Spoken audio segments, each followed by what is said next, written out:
Nirav. Good afternoon, everyone. Thank you for joining in. We thank Hero Motocorp's management for giving us the opportunity to host the call today. We have with us the senior management team from the company. I will now hand over the call to Umang Khurana, Head Investor Relations and Business Support. Thank you, and over to you, Umang. Thank you, Vivek. Thank you for hosting us. Good day, everyone, and trust everyone is keeping well and safe. We are delighted to have all of you on the call today for our Q4 and full year results. We have with us today Naveen Chauhan, who's our Head of Sales and After Sales, and Niranjan Gupta, who is the Chief Financial Officer. We'll begin the call with Niranjan's opening comments and then open the house for questions. Back to you, Nirav. Or let's begin with Niranjan's comments first. Niranjan? All right. Thank you, Umang. Umang, the customary question first. Am I audible and clear? Yes, sir. All right. Welcome, everyone, to Hero Q4 investor call. Good morning, good afternoon, and good evening, depending on which part of the globe you are joining from, or simply namaskar to everyone. That takes away the complication of morning, afternoon, and evening. We hope and we pray that all of you, your friends, your families, continue to stay safe and continue to ensure that we come out of this crisis, which is prevailing today in India and some part of the world, as winners on the other side. And there are no doubts, and we are confident that together we can and we will. Coming to Q4 results, which we declared yesterday, let me just talk about some of the key highlights. The first one, of course, as you would have seen, is the market share gain, which is 140 basis points in terms of overall full year gain. And that gain has come after many years for us in Hero, and a substantial gain. It's been powered by scooters, which is again a very delightful thing for us, where we've gained almost 270 basis points, and we are back to around 10% market share. This is powered by our Pleasure Platinum and our 125cc win in some of the key markets. Of course, the road is long, but we are very confident that we can take big strides now in the space of scooter. Similarly, the other highlight within market share is premium, which has moved close to 4%. Remember that we were hardly present in premium segment, and now on the back of Xpulse and Xtreme 160R, the market share has started moving up. And we are sure, as we build portfolio, as we have already outlined as part of our strategy, the market shares in premium will keep moving up and will be a big growth driver for us moving forward in the medium term. The third big highlight on the market share is a global business, which, as we said, we have re-strategized on focusing on few markets. And as we have learned, we are putting the right products which are needed for the customers in those markets. You would have seen in FY21, we have grown at 8% versus industry decline of 6%. Of course, it's on a smaller base, but if you look at Q4 run rate, that is closer to 300,000 annually, which is almost 40-50% higher than our erstwhile run rates, which are closer to 200,000. We are sure and confident that, again, global business will prove to be a big growth driver for us in the next 3 to 5 years. The fourth highlight on the top line is the parts business. As we had said earlier, the business is doing very well, led by our micro-marketing strategy, our coverage, expansion of coverage on distribution part, and this is the second successive quarter when we have crossed 1,000 crores. And in fact, it is inching now closer to 10 to 12% of revenue on a steady basis, and we are sure that this can be grown further. There are plans to this extent. Overall financials, of course, you have seen the margins in Q4. Despite all the commodity headwinds and commodities having a steep rise, the margins on Q4 are close to 14%, which has been driven by a combination of the Leap to Savings program, which has delivered almost 300 basis point in the quarter and actually full year 200 basis point, plus of course judicious price increases that we have taken. And that has helped us deliver the margins that we are talking about.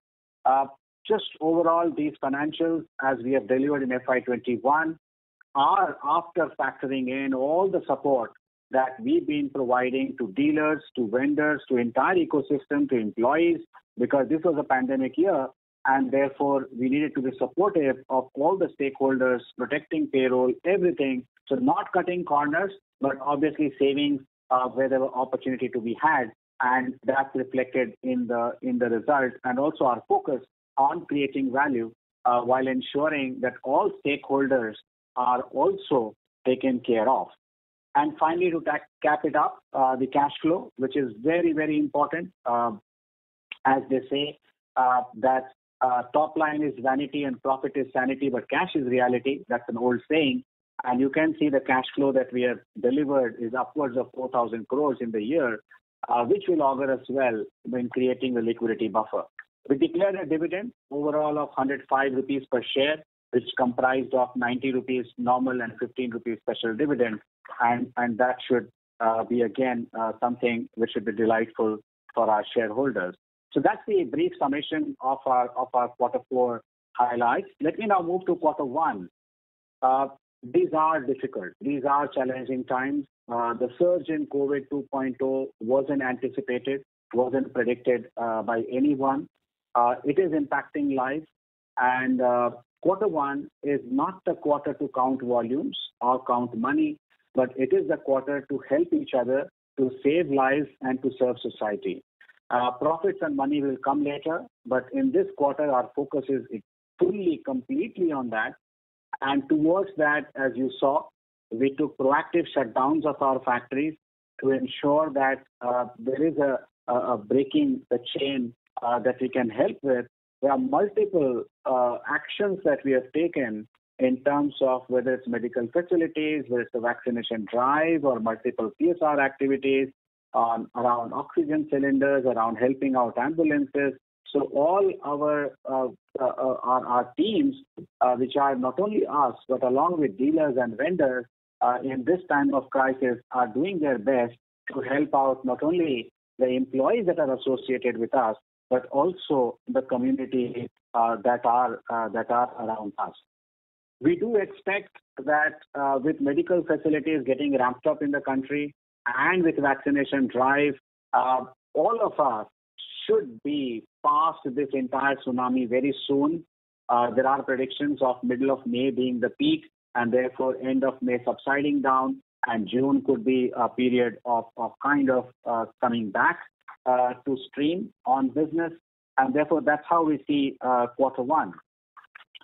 So therefore, quarter two is the quarter that we see that sanity to come back, and beyond that, the outlook remains positive as far as we are concerned, given that the underlying demand factors still exist completely, whether it's monsoon, crops, liquidity, or need for mobility.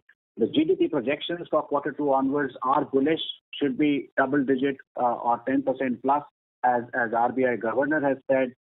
Of course, costs will continue to be headwind for a couple of quarters, but as you've seen from our results, we've been able to manage that, and therefore we'll continue to navigate on that space. Within our own portfolio, our outlook is positive beyond in medium and long term, and also for the rest of the year starting from quarter two. Our core brands have done well. As you saw, scooters are making big strides. Premium, we are building portfolio. Global business has started scaling up. We made big strides on EV as well, which will augur well for medium and long term. And you've heard all the partnerships that we have announced. And therefore, we should see all the growth drivers that we had outlined taking more and more shape and contributing more and more to our top line and bottom line. And therefore, we remain positive about our own market share and portfolio trajectory moving forward. So with that, let me now hand it back to Umang. Umang, back to you for opening the floor for questions. Thank you, Niranjan. Thank you for your quick update on the quarter and the year gone by. Could we now take questions, please? Thank you very much. We will now begin the question and answer session. Anyone who wishes to ask a question may press star and one on their touchtone telephone. If you wish to remove yourself from the question queue, you may press star and two. Participants are requested to use handsets while asking a question. Ladies and gentlemen, we will wait for a moment while the question queue assembles. Participants, you may press star and one to ask a question. The first question is from the line of Pramod Kumar from Goldman Sachs. Please go ahead. Hey, thanks a lot for the opportunity, and hope and pray the Hero ecosystem is holding up well during these tough times. Niranjan, my first question pertains to the commodity headwind. If you can just help us understand how much of the commodity headwind have we kind of absorbed and passed on to the customer, and as we look forward to FY22, how should one look at the cost implications from further hikes and its play on profitability? So if you can just help us understand this, and of course, I'm not talking about one Q here, but broadly for the year as a whole. If you can help us understand that, sir. Right, Pramod. Again, I hope you and family and friends are all staying safe and staying strong to battle the current crisis that's happening on COVID. Coming to your question, Pramod, the commodity short answer is that the inflation, if I take the full year on inflation account, it would probably be close to around 6 to 7%. That would have impacted the year. We've taken pricing over the year, full year, around 4%, and the balance 3% has been made up through the Leap Savings Program.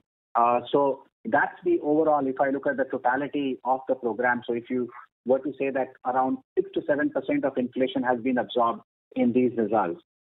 Moving forward, if you were to look at, yes, commodities continue to be at a high, but at some time the supply should come in and cool off. Of course, it's very difficult to forecast commodities, and maybe I can look forward to some of your reports coming out from Goldman Sachs to look at what the commodity forecasts are.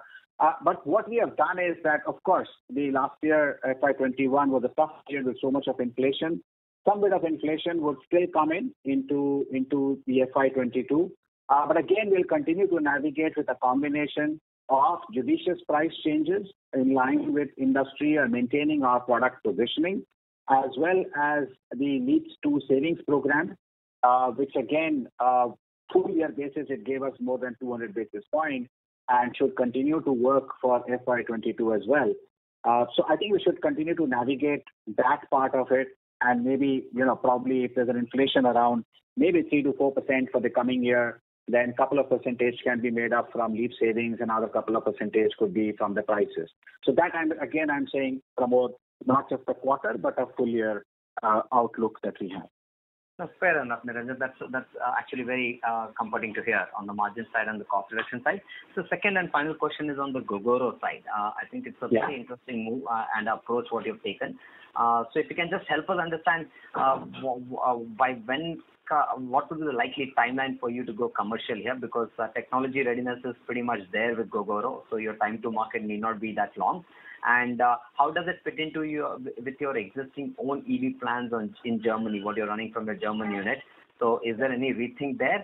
And finally, as it's a current environment, there's a lot of hype about, or a lot of talk about, or worries from the startup ecosystem, given especially some of them have made some big bang announcements. So how do you see them from your vantage point? And how would you expect this to kind of play out between the well-established incumbents and versus startups who are trying to break fresh ground in this industry?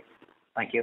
Right, Pramod. Pramod, on EV, as you rightly said, our own centers in Germany, along with our Jaipur R&D centers, have been working on our own program. That program is primarily based on fixed charging system, and that's not on a swap-based system, while the Gogoro partnership will be on a swapping system. So therefore, and as you understand that which of these two systems will become dominant, our view is probably both will work in parallel to each other, given the entire appetite and the infrastructure that exists. So in that sense, it is complementary that our own program works on a fixed charging, and then with Gogoro, then we've announced that we will work on swapping, and that allows us to play in both the spaces. You're also right that, so therefore it doesn't have any adverse impact. If at all, it is a favorable impact because some part of the Gogoro learnings and the products which are there, or some components, we could actually build into our own fixed charging program as well from a product side of it. From a swapping system, of course, like you said, Gogoro has got ready technology, they've got proven technology, they know how it works, and there's a lot of learning that has gone into it in Taiwan. So that helps us taking off ground very, very quickly. In terms of timeline, the timeline for both is next year. I would not say which part of the next year. Obviously, we are trying to accelerate as much as we can. But right now, I would say that next calendar year, you can hope to see a lot of action on EV front from our side as far as hitting the market is concerned. And on the startup scene or the challenge from the new startups, Niranjan, any thoughts there? Right, Pramod. So I wouldn't comment on any specific announcement. However, what our experience is that, and you also know that any new category which is evolving, initially there will be many players who will come in, and that's some way good for category as well, because it allows the category to expand and explode. And in a sense, everyone brings to table some capability the other, but eventually then it leads to consolidation. Because this is not a play which is about an aggregation play or a software play or maybe an app play. This is a hardcore serving the customer on the vehicle, on servicing, on after sales, operationally, and it's not easy. And you would have heard even Tesla or Elon Musk saying recently that it's very easy to build prototypes and do a bit of stuff, but operationally it's not that easy and that we made. And therefore this is a hard thing that will go in. So at some stage, obviously, consolidation will happen. So we are not concerned about that. I think we are focused on what the customer needs are and then how do we fulfill them, and that's how we are going about it. Thanks a lot, Niranjan. Take care and stay safe, sir. Thank you. Thank you, Pramod, for the question. Thank you. The next question is from the line of Raghunandan NL from MK Global. Please go ahead. Thank you, sir, for the opportunity, and congratulations on good set of numbers given the circumstances. Sir, my first question was on the commodity part. You alluded to it, and wonderful performance there in managing commodity inflation. But approximately, can you give us an indication how much was the impact of commodity inflation in Q4, and approximately how much do you expect in Q1? My second question was on the market share. On a full year basis, company has done well and gained market share. But in the recent quarter, in 125 segment, there is some pressure on volume and market share. Is it due to inventory adjustment, or are you seeing higher competition intensity in that space? And just third one, if I can squeeze, on Harley-Davidson tie-up, if you can give some details on plans of joint product development and any timeline. Also, if you can provide details on margins for the distribution business. Thank you. You are testing my memory or my RAM space in my head. Anyway, no, I can repeat it one by one. No. I'll try to.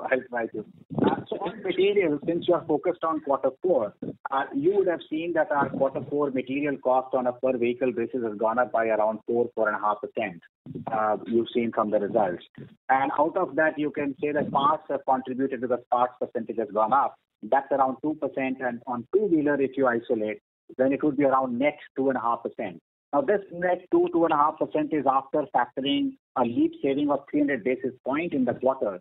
So effectively, the quarter 4 absorbs almost 500 basis point or 5% increase growth in the material cost. That's a better way to put it, and therefore that is what gets absorbed in the results that you see. In terms of market share, let me address the Harley-Davidson first, and then I'll give the market share question to Naveen to answer. On the Harley-Davidson tie-up, as we have said, the distribution business has already started.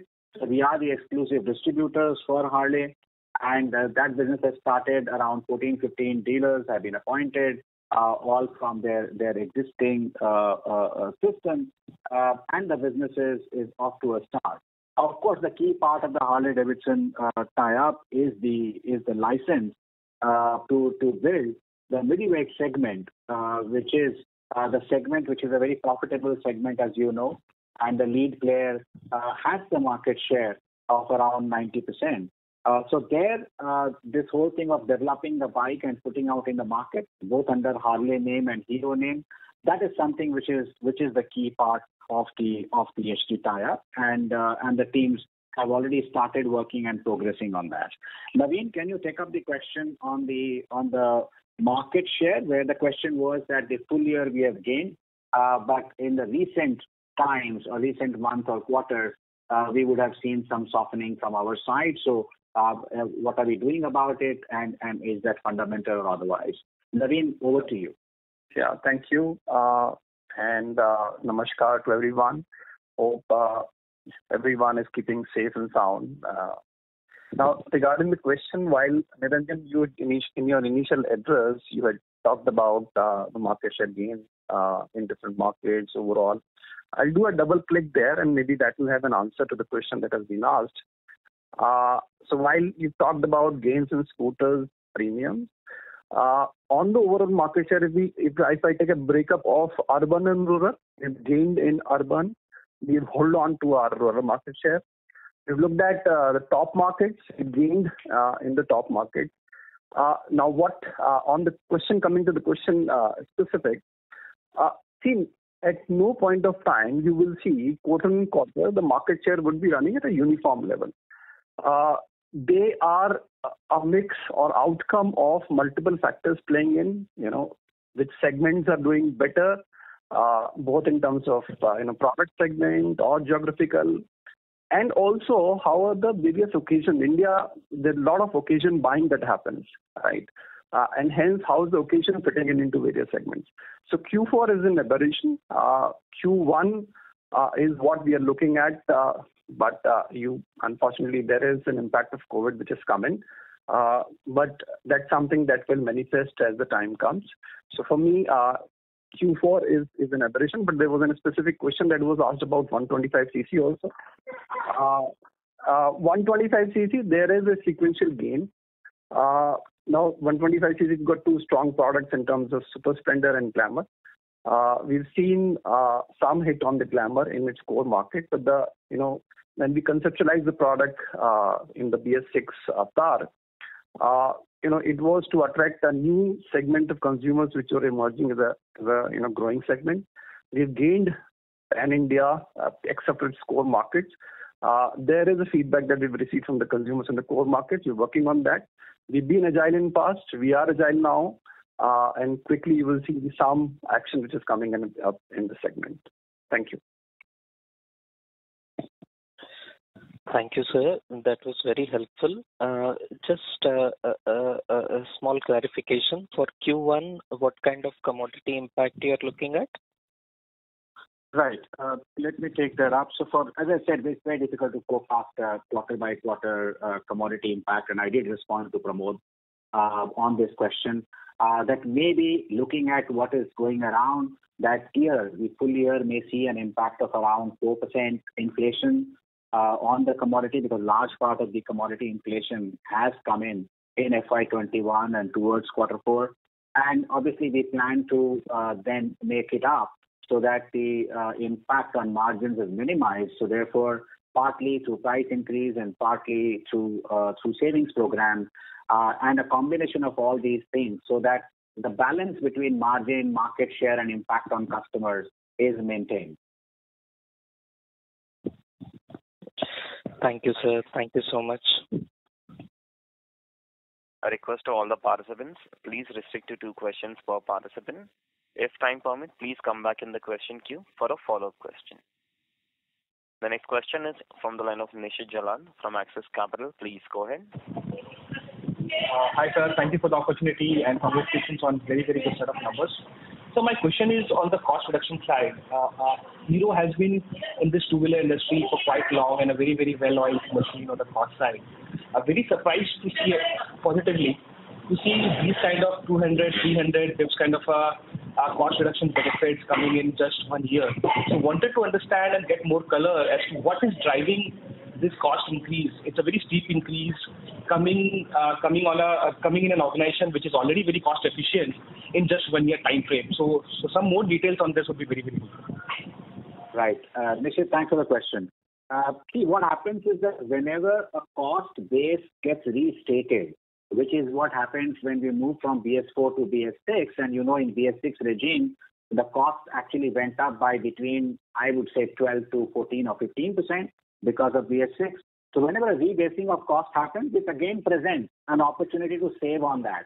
So that is why you see that if it was just BS4, probably it would not have been feasible to deliver this kind of saving. But as the costs have got rebased, then the opportunities emerge, because initially it was all towards ensuring that the products are robust and they are delivered in the market and they perform in the market. And now after that, just alongside R&D and sourcing and the entire system has started working on what we can save on top of that.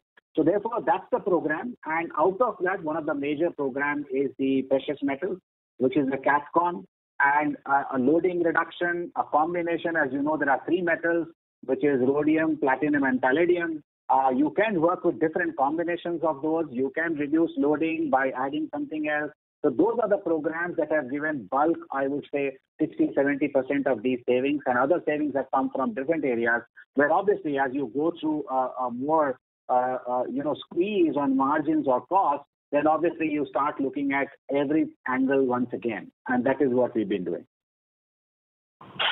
So, sir, what I understand is a bulk of the cost savings have come from fuel injection and the CATCON costs that we have started to put in after BS6, right? And sir, these costs, these are kind of bought out parts that we are getting from suppliers, right? So if suppliers are doing these kind of cost reductions, should these benefits not flow to the entire sector or all the OEMs present? Or is it something really specific which Hero is doing at their end, which means that the benefit is only for Hero and not for other players? No, this is not the FI system.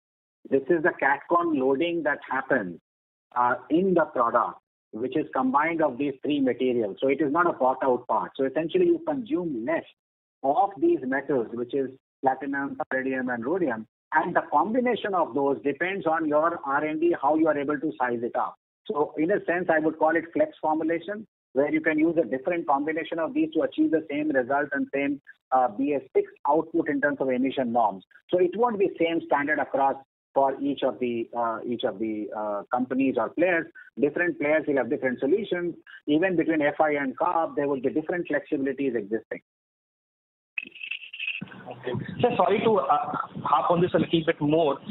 Sir, if I understand correctly, 200 to 300 bips cost savings indicates almost 1,000 to 1,500 rupees savings on a per vehicle basis. So what would be the content of precious metals typically in a bike? My understanding was it was around 1,500 to 2,000 rupees originally. Was it much higher originally, and you have brought it down significantly to get these kind of cost savings per bike, or there is something else to it as well? So I wouldn't now give out my entire BOM cost and details to you, because obviously that's confidential and competitively sensitive information.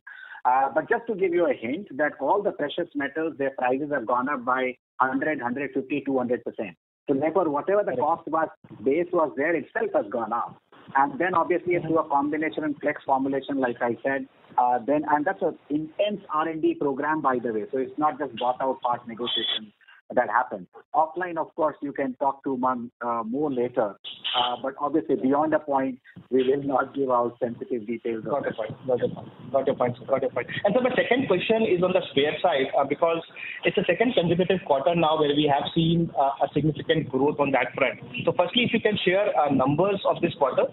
And secondly, what are the structural factors, drivers which you are taking to bring this spare revenues higher? Or it's just a factor that in the 1Q and 2Q spare revenues were lower, and that is the reason why we have seen much higher spare revenues in the second half.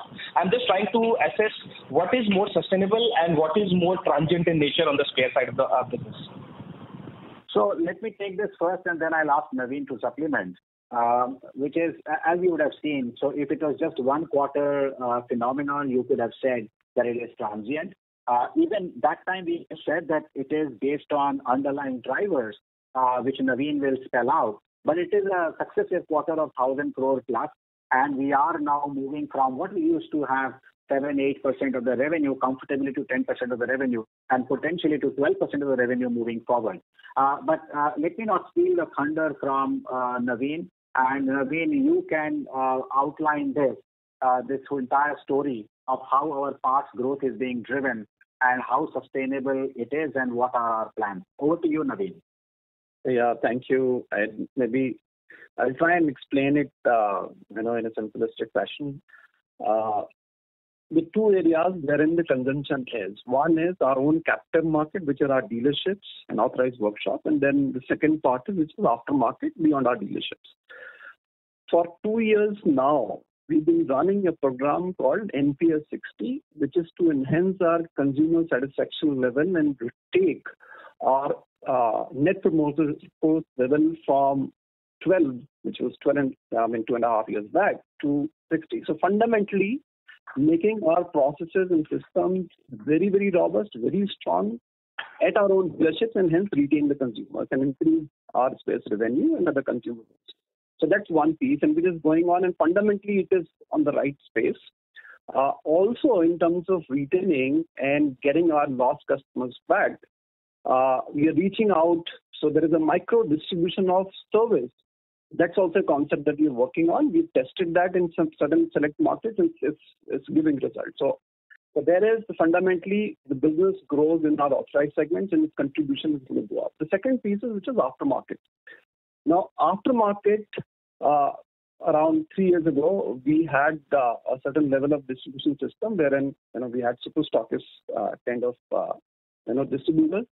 We've gone micro there as well, and hence this customer intimacy, which is core to our approach in sales and after sales, is being played out in the aftermarket spare parts domain as well.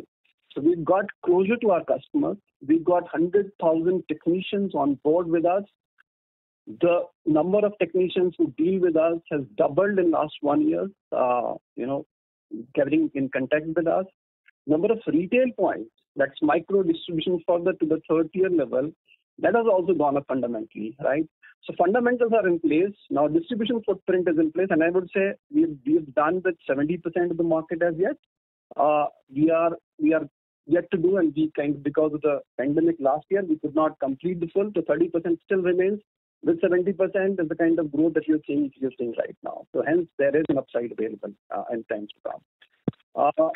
So broadly, that's on distribution, and yes, there is a lot of work which is structurally getting into place. Thank you.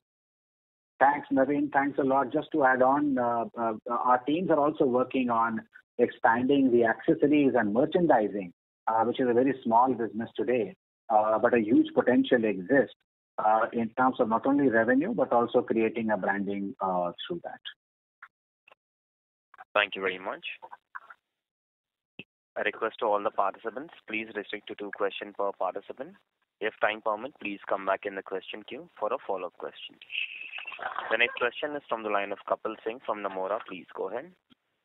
Yeah, hi sir. Congrats on a great set of results, and also pretty heartening to see the kind of effort that entire management is putting in and in these tough times to take care of the community. So wish you all the best for that. Firstly, my question is on the export side. Niranjan, you alluded to the fact that export run rate is touching almost 300,000 numbers. So just some thoughts on that.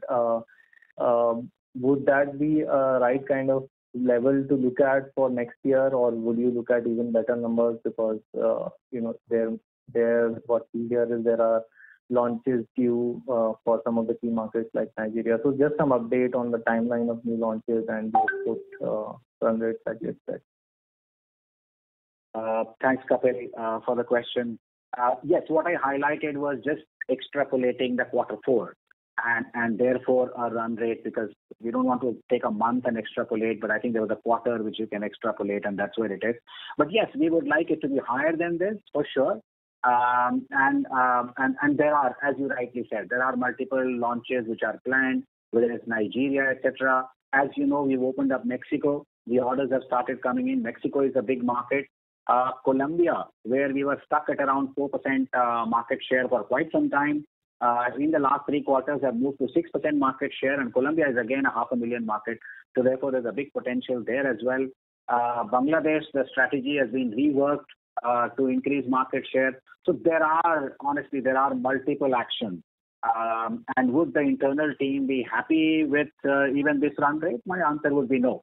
But then, of course, you got to build it, and obviously we would like to come out with better numbers than these, and then delight you. Okay, that's great to hear. Secondly, I also wanted to check on this Gogoro tie-up and the JV.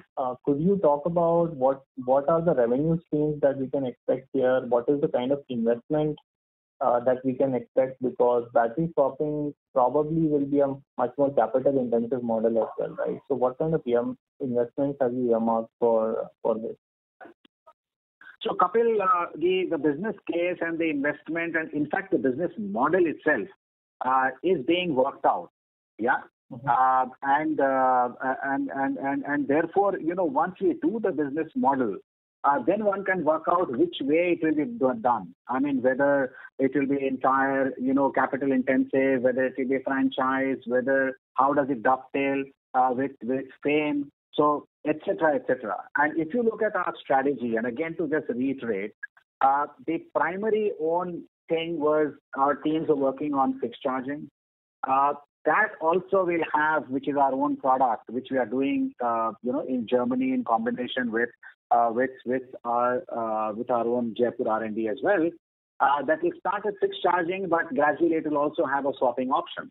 And now you have the Gogoro, which is a ready swapping option. Yeah, so without waiting for a swap option to get developed on our own product.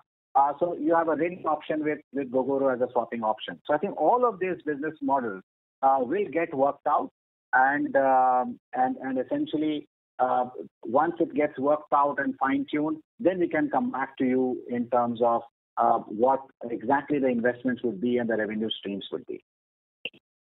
Sure. And sir, could you give the spares number for the quarter? I think you didn't give the number. Sorry? The spares number for the quarter?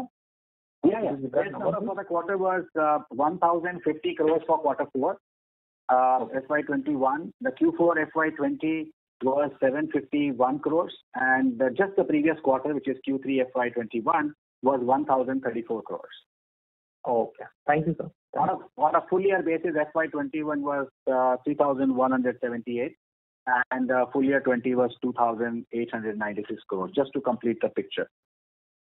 Thank you. Thank you.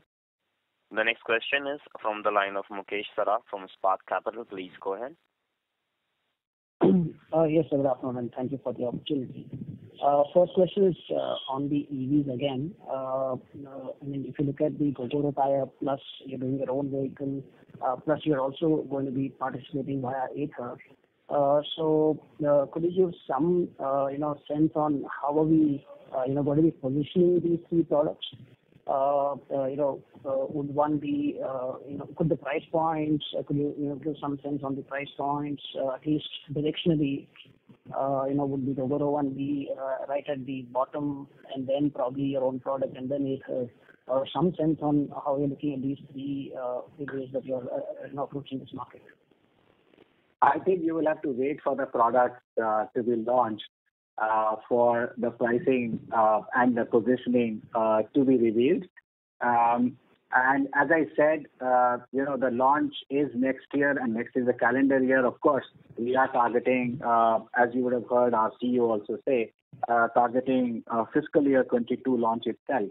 But yeah, so you will see multiple actions from us in 2022.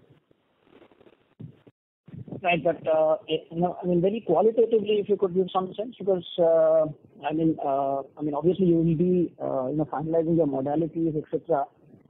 But given that you've already entered these 3 ways and looked at entering in these 3 ways, some sense? Nothing right now. So let the suspense be there for some period of time. Sure. Not a problem. Okay. And second question is, again, I mean, related to this, we looked at, the last year or so, you've had two global tie-ups, one with HD and one with Gogoro. But when I look back, say, 10 years, post the split with Honda, we've not really, had too many of these JVs, while competition has been, tying up with some of these MNCs. Is there some change in thought process there? Have you, kind of earmarked some, investments towards JVs to address some of these areas that we've been lacking in the past? So, Mukesh, we've already been tying up. So as you've seen, of course, you are right when you say, last maybe few years, 3-4 years or whatever. But if you see, we are seeing where would a JV or a tie-up make sense, what is our own M&A strategy, and then we are going as per that. So if you look at it, that's how in the premium segment, we tied up with Harley-Davidson. And that's something that obviously augments the entire premium strategy very well. We've tied up with Gogoro in EV. So you already see two big tie-ups that we have done in very recent past. So honestly, we are, doing what is actually required as a strategy for the business. Right. So it's not like a change in thought process because you've not been doing these tie-ups all these years. So it's not like there's been a change in strategy internally and like you set aside some bit of investments that you want to do towards some of these global JVs.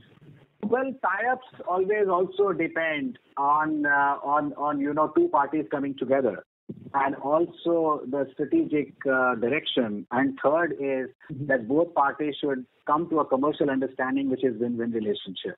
So many times you keep working on those, and then the fusion happens at certain point in time. So it's not that we've started working on these 6 months back and now it has happened. So it's not a change in big change in thinking. However, if you see our new vision and mission, which is be the future of mobility, and mission being create, collaborate, inspire, clearly collaboration acquires a big space in our strategy moving forward. Sure. Understood.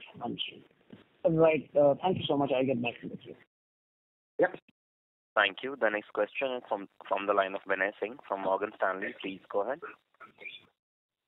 Hi, team. Thanks for the opportunity. Congratulations for a very good quarter amidst challenging times. Most of my questions have been answered. Just 2-3 follow-up from previous questions. One is, could you remind us what are the price hikes that you have taken this year? And secondly, could you talk a little bit about any update on the Harley-Davidson side? We've talked about product development with them. Like you said, the Gogoro model be available in financial year 23. When do we start seeing some sort of a product action along with Harley-Davidson? Which year would you pencil that in, or any capex that you have allocated towards that? That's it. Thank you. So Vinay, price increase, I think I already outlined, but just to repeat, over the year we took price increase to the tune of around 4%, combined all the quarters. If you look at HD, we won't be able to give out any timing right now, but obviously both the teams have already started working on in terms of the product to be launched. And third is on EV, as I said, not 23. I said that till 2022, which is the next calendar year, and we are trying to launch in fiscal year 22 one of the EV products, and you will see multiple actions. Whether it is our own product or a swap product or with Gogoro, all of those actions that you will see in the next calendar year. Great. Thanks for that.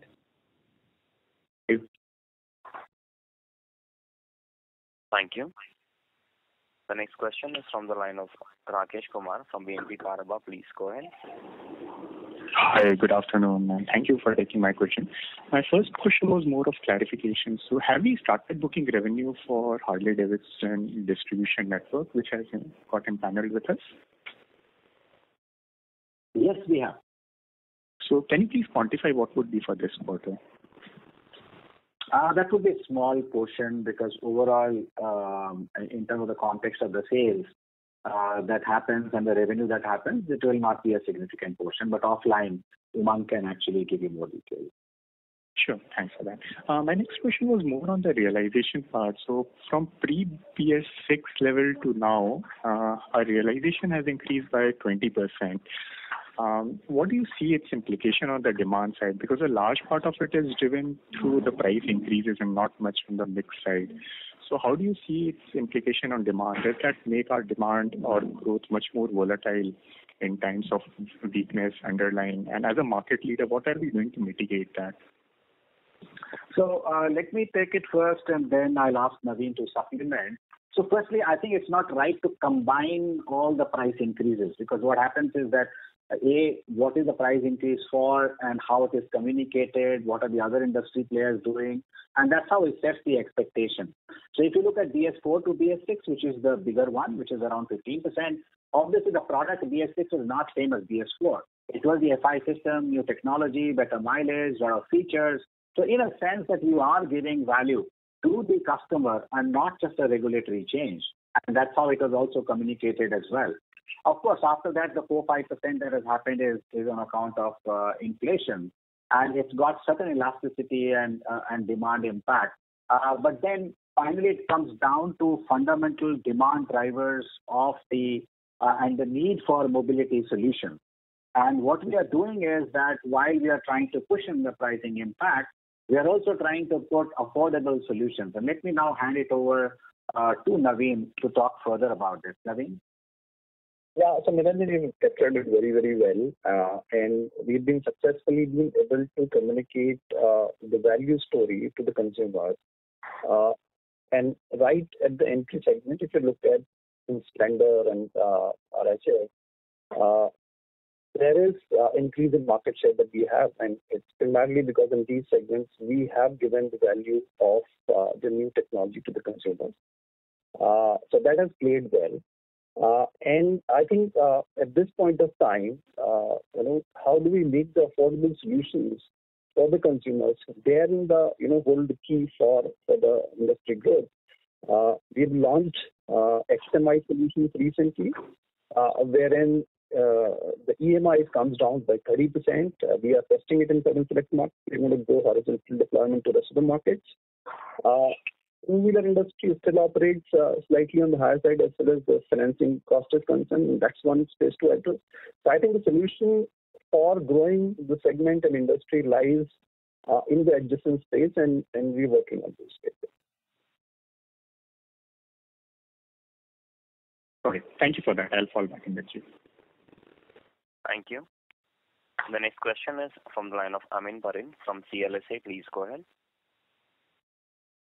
Yes, hi. Thanks for the opportunity and congratulations on a good set of numbers.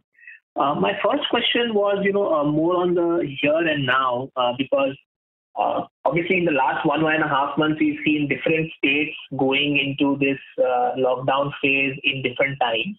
So can you give us a sense of your most recent reading of how things were on the ground, both in terms of demand as well as inventory levels, and what we were seeing in terms of rural and urban? Because while we are at the same place like we were last year, same month, I think this time around the dynamics of rural and urban are different. At least that's what we understand. So any sense on that will be very helpful. So I mean, look. We are like you said, we are facing not just similar times as last year, but actually much more challenging times, as we can see from the numbers, the infections, and the consequences that are happening. And of course, more and more states are also gone under lockdown. In fact, most of the states, I think, have announced already. So this would not be the time again to read any kind of underlying demand or inventory levels or rural urban. I think this quarter is about everyone coming together to help each other and get over this humanitarian crisis. And then thereafter, from Q2 onwards, as I said, the fundamental drivers of the demand would return. We don't see any underlying issue with any of the key factors that drive demand in two-wheelers. Whether it is monsoon, announced normal crop levels, or fundamental rural income or need for mobility, I think all of those factors should come back. So I think that would really be the time. The quarter two time is that when you start looking at these factors again. Amin. Okay. Thanks for that. And secondly, just going back to the EV question. So now, obviously, you have a kind of a three-pronged approach to this. You have Ather, you have your own products, you have Gogoro. And almost every other legacy OEM also has some products or the other, out in the market. And then we have, the startups, one specific one who has made a big announcement. So according to you, when is the inflection point for EV two-wheelers? Is it 6 months down the line, 2 years down the line, in your best guess? And how prepared are you in terms of, all three things coming together for you? And is there a kind of volume that you are thinking from your side that you want to be prepared for if things really take off in the segment? So I mean, look, right now to do a crystal ball gazing is very difficult because it's a category that's evolving. There will be an inflection point beyond which it can start growing much faster. And as you know, a lot of factors have to come in together on this. And therefore, as a player, what we are doing is to accelerate our EV program, and which is what you're seeing, where our own R&D is working on our own product, which will come under both options, which is fast charging, and swap in a gradual manner, tied up with Gogoro, which gives a faster on-the-road swapping solution, and of course, invested in Ather. So I think, this is a category which is where we have to put actions on ground, which we have done. And therefore, I would say that we are well geared and moving towards that. Of course, as you launch products, as different people will experience the customers and the customer habits and the learnings, this category will go through a lot of evolution. So, before it reaches any kind of saturation for it to, or maturity level, for it to then start growing on a steady basis. So I think it would be, I would say, wait and watch. And we are getting fully geared up, as you can see, from the acceleration in the actions that we have taken. Okay, great. Thank you. I'll come back in the queue. Thanks, Amin. Thank you. The next question is from the line of Sonal Gupta from UBS. Please go ahead. Yeah, hi. Good afternoon. Thanks for taking my question.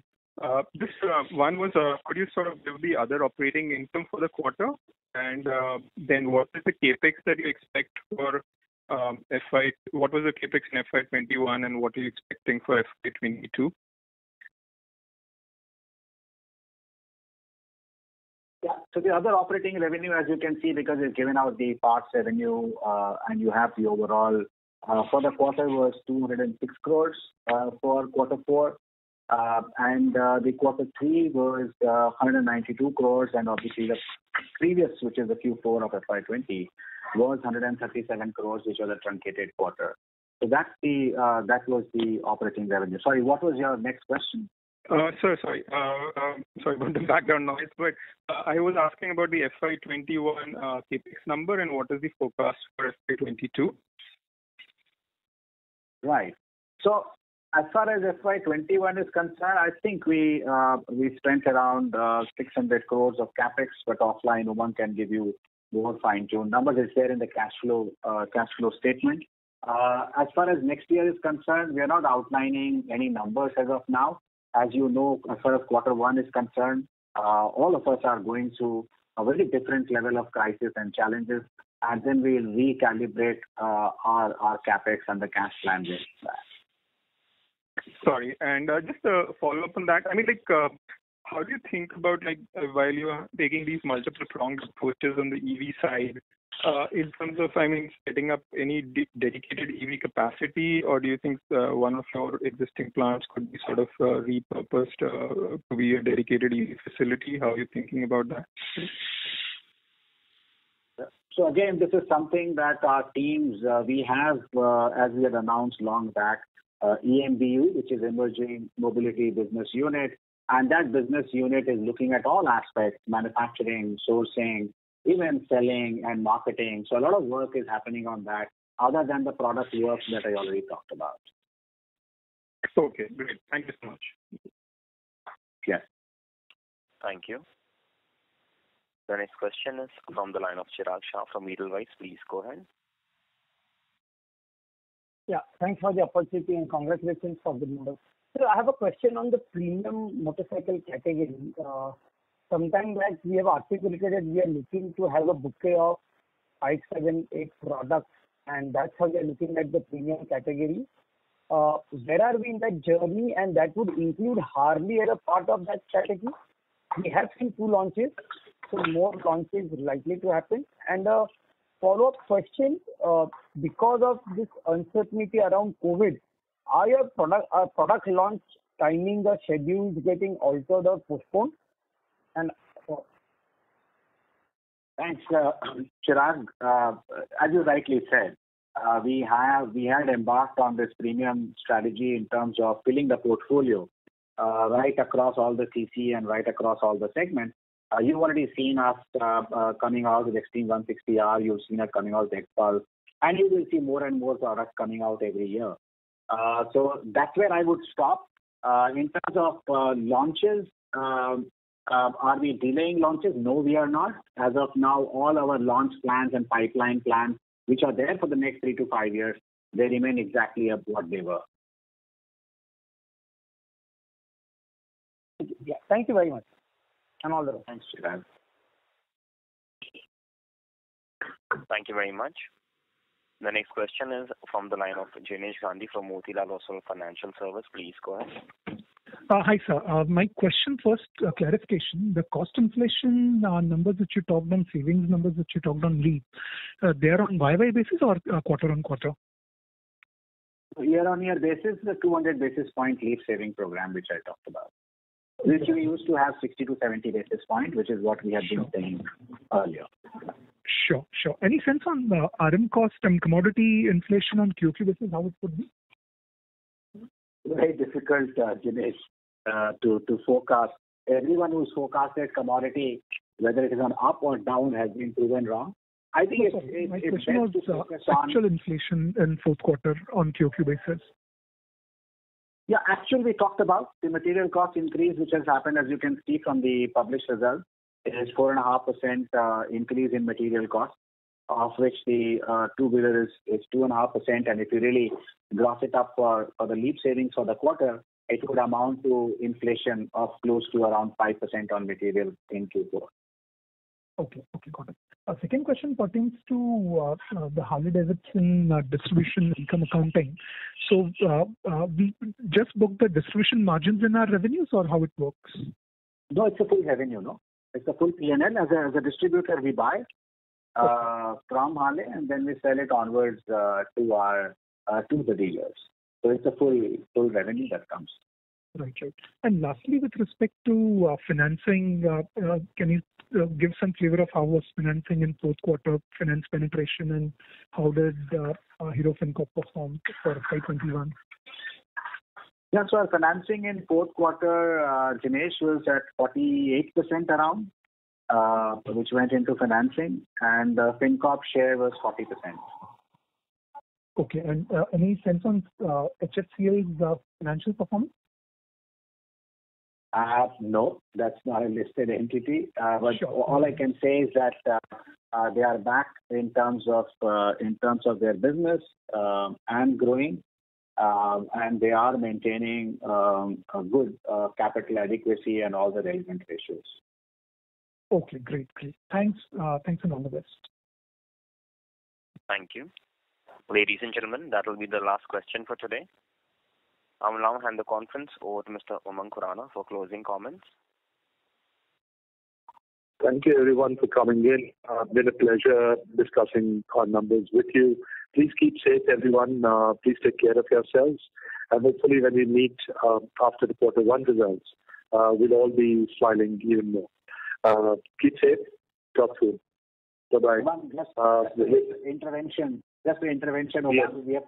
We have to keep smiling even now to win over this battle, and I'm confident, not hopeful, that when we have the next quarterly call, we won't be discussing COVID anymore. God willing. Thank you so much for that, Niranjan. Thanks, Vivek, GMF, for hosting us. It's been a pleasure. Thank you. Thank you. Thanks for joining the call.